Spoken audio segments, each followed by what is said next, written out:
Hey there, ladies and gentlemen. My name is Art Avila. I'm going to share with you a book that I found. It's called Stop Overthinking.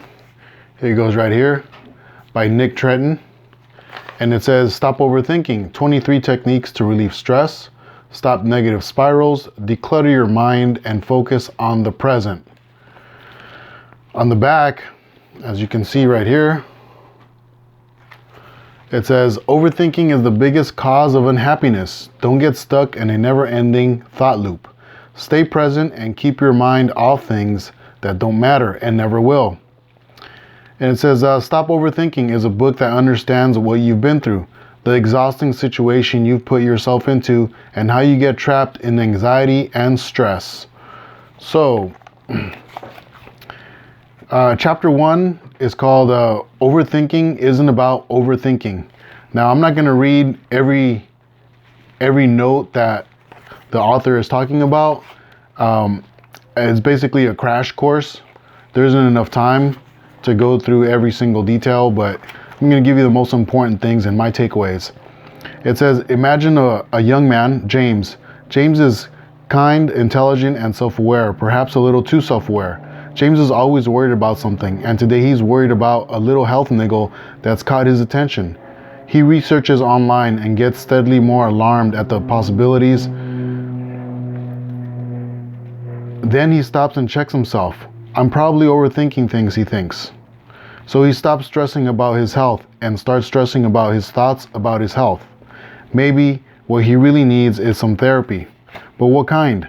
His thoughts run away with him, and soon he is inwardly debating his options for counseling, arguing with himself, putting himself on trial, defending himself, questioning himself, ruminating on endless memories, guesses, and fears.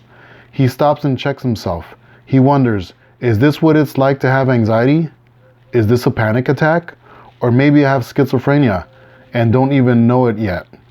He thinks that nobody else agonizes over nothing like he does, right? In fact, the moment he has that thought in his head is filled with seemingly millions of examples of all the times people have criticized him.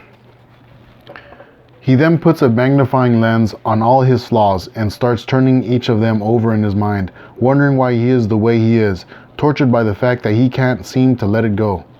After an hour of this, he realizes with despair that he is no closer to making a decision about his health issue and instantly feels depressed, sinking into a storm of negative self-talk, where he tells himself over and over again that this always happens, that he never sorts himself out.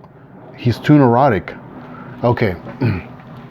It's hard to see how all of this torment and mental anguish started nothing more than James noticing he had a weird looking mole on his shoulder. So this is what overthinking does. Okay. And it says here, we all live in a highly strung, overstimulated, highly cerebral world. Overthinking puts our ordinary cognitive instincts in overdrive. Excessive thinking occurs when our thought processes are out of control, causing us to stress. Endless analysis of life and of self is usually unwanted, unstoppable, and self-defeating. Ordinarily, our brains help us solve problems and understand things more clear, but overthinking does the opposite. So this is what overthinking does. Whether you call it worry, anxiety, stress, rumination, or even obsession, the quality that characterizes overthinking is that it feels awful, and it doesn't help us in any way. Classic overthinking often amplifies itself or goes round in circles forever, and thoughts seem intrusive.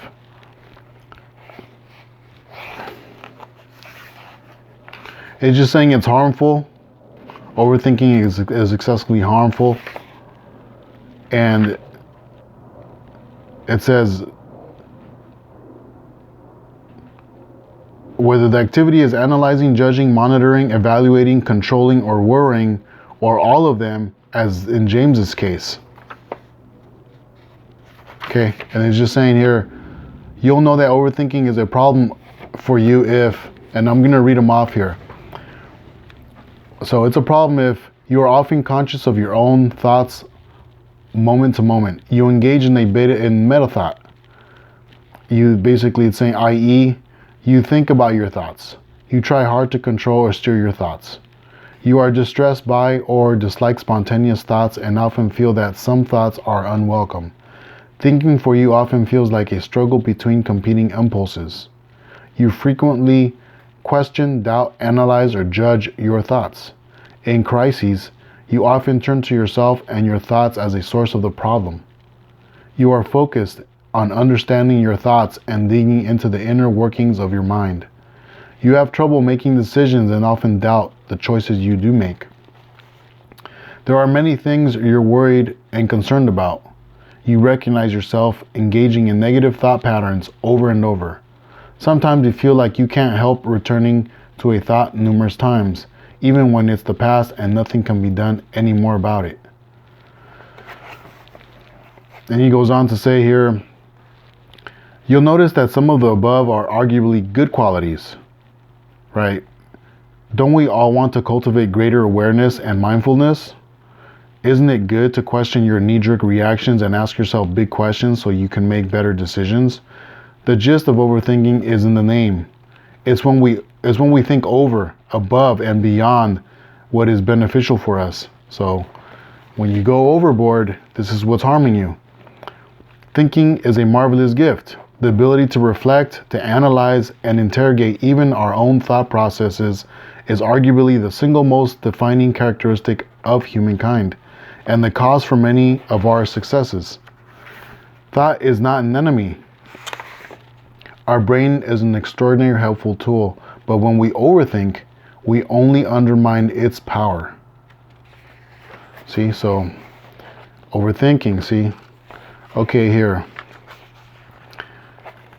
In James' example, his overthinking has nothing to do with the scary looking mole on his back. It has nothing to do with choosing the right psychologist or what the person said to him 23 years ago or whether he should feel guilty for being a bad person. All of these thoughts are the result of overthinking. When we are trapped in rumination, it can seem like the thoughts are the problems. We tell ourselves, if I could just sort out this thing that's bugging me, I could relax and everything would be fine. But of course, even that thing were resolved, another would quickly take its place. That's because it was never the cause of overthinking, but the result. That right there really makes a lot of sense to me here. If we hope to successfully tackle overthinking, we need to take a step back rather than trying to work through the problem from inside our own rumination. And for the rest of this book, we're going to work on the assumption that when we are talking about overthinking, we are talking about anxiety. So overthinking is anxiety. Okay. People can overthink without having a formally diagnosed anxiety disorder. But in the chapters that follow, we'll see anxiety as the root cause and why, and overthinking as the effect or how. So then where does anxiety come from? And this just says, it asks this question here, is it you? So what the author is saying here is that they've done some research, and the research is ongoing. It says competing theories suggest that it's a matter of personality or a question of biological disposition, something you inherited from your equally anxious parents. Okay, so it's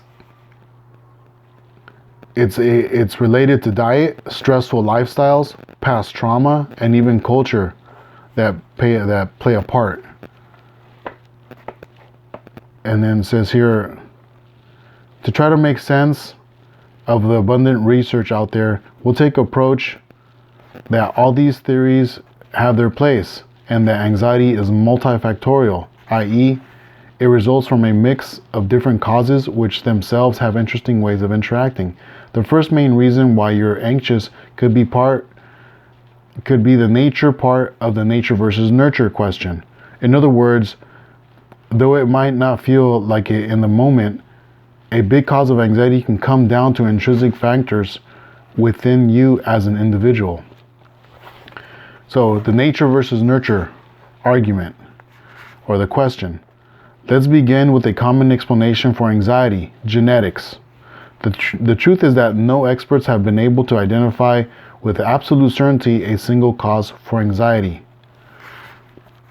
So it's just saying here, he notes that there is a research that has been done by a psychiatrist, and there are some chromosomes that he thinks can cause anxiety, can develop anxiety, but it just says that having these genes doesn't definitively mean you'll develop anxiety. So he says about 26%. So he just gives an explanation.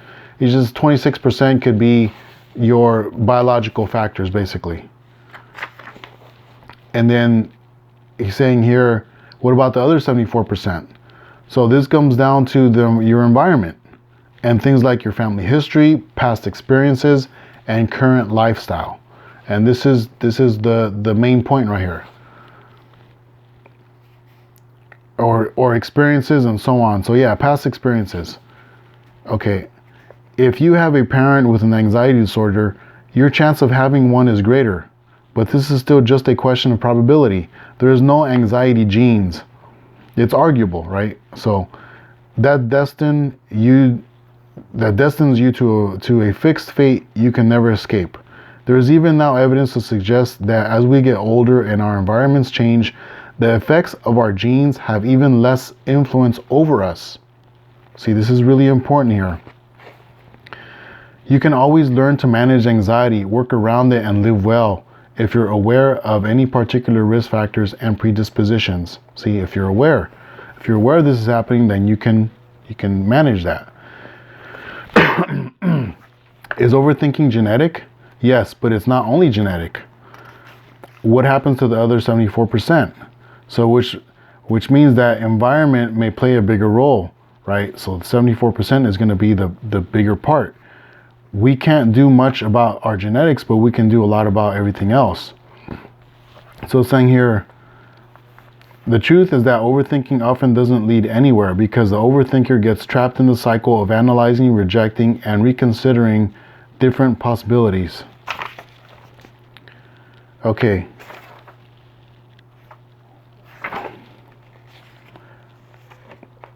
Okay, he's just saying it's a vicious cycle, and that anxiety and overthinking it works in clever and mischievous ways. It feeds our worst fears. You might have noticed that your overthinking is exacerbated by some very specific triggers. So here, look, triggers. This is very important. This can be your insecurities about your personal capabilities, your relationships with certain people, your physical or mental health, etc. Simply trying to suppress your thoughts when they're running wild often results in the opposite outcome. You start thinking even more and more about the thing you were worried about. This might sound like a helpless situation, but later in this book, we'll discuss some techniques you can utilize to get out of the cycle.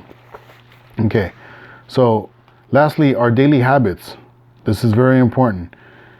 Our daily habits can feed our anxieties and result in overthinking in subtle but significant ways. Seemingly innocuous habits like checking your social media often, not eating well or getting enough nutrition, not drinking enough water, having awkward sleep cycles. So this right here is really what does it for me, because having awkward sleep cycles, it causes me anxiety. And so when I read this book, it makes a lot of sense. It brings it all together. Okay, so having awkward sleeping cycles can exacerbate our tendency to overthink things. Of all the factors we've mentioned so far, this one is by far the easiest to control. So what he mentioned here, what I just mentioned, it's easier to control that. So it's easier to control your environment. So he's questioning here, is it your environment? And if it's going to be your environment. Stress is not a bad thing. Eustress, or good stress, is the kind of normal everyday pressure that inspires us, keeps us on our toes, and challenges us to be better. When stress is too great, however, it has the opposite effect and only works to deplete our psychological resources and leave us feeling unable to cope. On the other end of the spectrum, we can also be stressed by the complete lack of stimulation, known as hypostress. This form of stress occurs when we aren't being challenged enough by our environment. This just goes to show that to flourish, we don't need a stress-free environment. We need one that's optimally suited to our needs. It's dropping some bombs right there. Okay.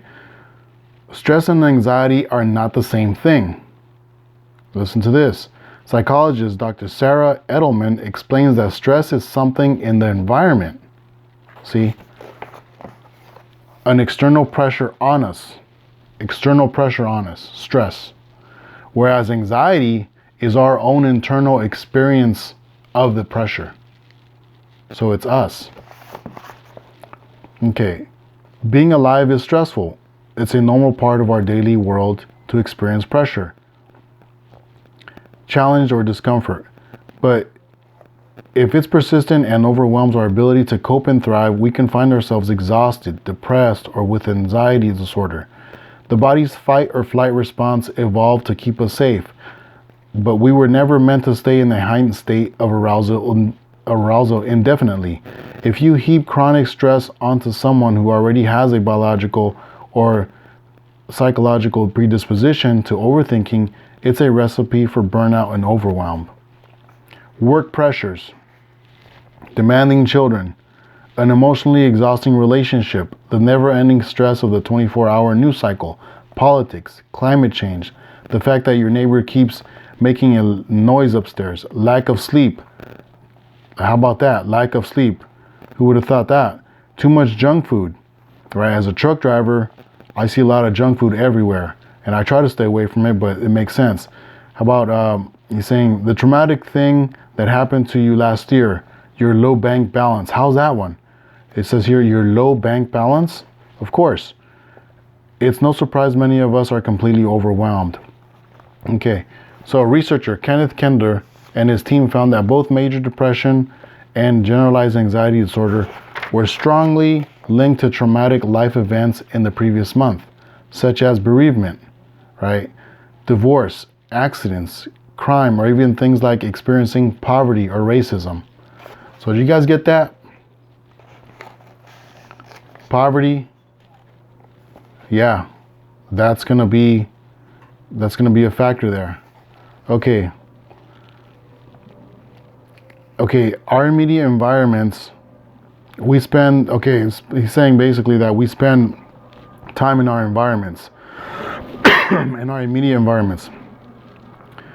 Our homes and offices, workspaces, how these spaces are composed and oriented can have a huge impact on how anxious we feel. If you've ever heard clean your room as advice for coping with stress, it's because of this very reason. Clutter. See this? Clutter, be it at home or work, is generally a significant cause of anxiety because it subconsciously acts as a reflection of yourself. Things like the quality of lighting, the smells and noises you're exposed to, the colors of the walls, and the people occupying these spaces with you can all cause or reduce anxiety and stress levels depending on how they're managed. You might be surprised at how much of an impact good lighting, pleasant aromas, and walls with calming colors have on your anxiety levels. Guys, the relationships, what do you say here? Things like the quality of life, the colors, what do you say? Basically, yeah, let's see. Stress levels. Okay. Oh, and the people occupying these spaces. That's what I was looking for. Sorry. So the people occupying these spaces. So people in your home. This makes a lot of sense to me. This is toxic relationships. So, okay, I'll continue. So it is not just the genetic component that is responsible. Life events and environmental stressors can make us more vulnerable to experiencing anxiety. Okay. All right. The secret ingredient, our mental models. The nature versus nurture debate has actually been resolved. It isn't either, but both. It's both of them. Whether we experience anxiety comes down to the relationship between our unique genetic and biological characteristics and susceptibilities and the events, pressures, and conditions we find in the external environment. But we all differ in how willing we are to examine this relationship, to understand it, and to take conscious control of it. One final and powerful determiner of whether we experience anxiety or not is our unique cognitive style, our mental frames, and the behavior that these inspire in us. In picking up this book, for example, you've engaged with an influence on your life that is not strictly nature or nurture. So cognitive style, that's going to be a big part. At the interface between nature and nurture is a story we tell about our lives. And guess who's telling it?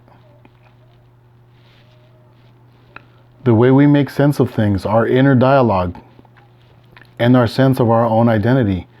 The old saying goes, it's not the load, but how you carry it. Whether you feel an event as stressful and overwhelming comes down to how you interpret and understand that event, as well as how you actively engage with it, i.e., what choices you make. Listen to this, ladies and gentlemen, very important. Two people can have vastly different appraisals of the same scenario. It is the appraisal that causes their experience and not the scenario. Some appraisals of life simply lead to more stressful outcomes. If you're the kind of person who, for example, has an external locus of control, i.e., you don't see your life as really under your control, but influenced by luck, randomness, or other people, then you may see a certain new situation as a threat rather than an exciting challenge. And once you've told yourself it's a threat, you will behave as if it is and get anxious. So valuable. All this stuff, man, I love reading this. Your perceptions, perspectives, sense of self, worldview, and cognitive models all go toward your interpretation of neutral events. We respond not to stress, but to our perception of stress. Look at that. We respond not to stress, but to our perception of stress. Okay, and he goes on to say here, people who overthink often have genetic, environmental reasons for their overthinking, but in the end, it's their unique evaluation that brings everything together in a particular stressful way. What are your beliefs about your innate strength and skills when it comes to resisting stress? How do you view the world and the challenges in it? And how much say do you have in how it all unfolds? What are your daily habits like? Is your self-esteem in good order? What about your boundaries? These are all the things that we can change. Okay, then he says here, consequences of overthinking. Here you go. Do you remember James from earlier in the chapter? We took a peek into his brain for just an hour or two. But imagine being James 24/7. And believe me, I understand. Imagine being James, the guy who was just overthinking 24/7. With the brain that seemingly never switched off. Perhaps you already know what this feels like. Yet most people don't think of worry and overthinking as innately harmful. It's just thoughts, right? Wrong. Listen to this. Anxiety is a physiological, mental, and psychological, social, and even spiritual phenomenon. There is no aspect of life that anxious overthinking doesn't impact. When you perceive a threat, your HPA axis, HPA is going to be your hypothalamus, your pituitary, and adrenals, is stimulated. Your brain triggers a cascade of neurotransmitters and hormones in the body, which then have physical effects. This is the classic fight or flight response to prepare the body to survive the perceived threat. This makes a lot of sense. Okay, so these triggers, these physical effects, both long and short term, include. So he starts naming them, and he names a lot of them. I'll just name a few. So racing heart, headache, nausea, muscle tension, your immune system suppression, and memory issues. That's going to be a big one, because what stress does, it depletes the immune system. Okay, insomnia, Mental and psychological effects include irritability, nervousness, inability to concentrate, lack of motivation, changes to libido and appetite, nightmares, depression, feeling out of control, apathy, and so on. Harmful self-talk. You have lower confidence and it kills your motivation. Broader social and environmental effects include damage to close relationships, poor performance at work, impatience and irritability with others, retreating socially, and engaging in addictive and harmful behaviors. Yeah, that's a given. Alcohol, drugs, what do you call it? A psychological dependence on weed.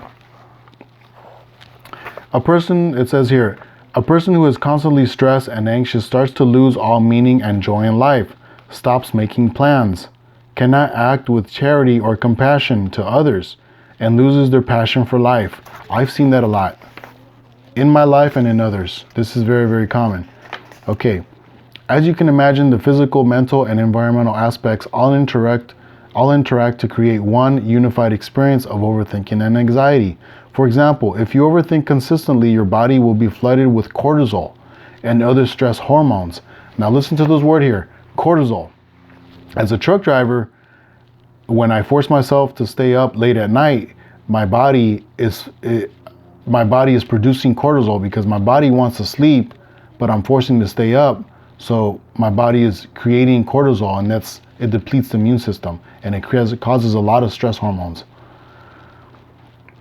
This can leave you on the edge. Yeah, I can see that very easily. And in fact, cause you to overthink even more, adding to the stress, changing the way you feel about yourself and your life. You might then make bad choices for yourself, staying up late, eating bad food, shutting people out, which reinforce the stress cycle you're in. You may perform worse at work, procrastinating, and inevitably giving yourself more to worry about, and so on. Okay. So environmental stress and pressures are neutral. They are not a problem until we pass them through our mental models and decide that they are. So it's basically how you're reacting to your environment. When we ruminate and overthink, we can turn ordinary life stress into something overwhelming and negative. When we overthink, we get stuck in anxiety spirals, reinforcing a bad habit that has devastating effects on every area of our life, mind, body, and soul. We all have different predispositions and degrees of resilience. We all have different exposures to stress in the environment. But the area we have the most control is how we evaluate our experiences and move forward. Overthinking is not a natural state and is not necessary. It is a destructive behavior. See that? We can actively choose to stop if we want to. Stress is a fact of life, but overthinking is optional. With practice, anyone can retrain their brain to work on their side, to see things differently, and to resist the corrosion of constant anxiety and stress. So he gives some takeaways here, and so I'll just define it here. It says, what exactly is overthinking? Overthinking is when you excessively analyze, evaluate, ruminate, and worry about certain things to a point where it starts affecting your mental health because you simply can't stop. Okay, we've come to the end here, and I'll see you in chapter 2.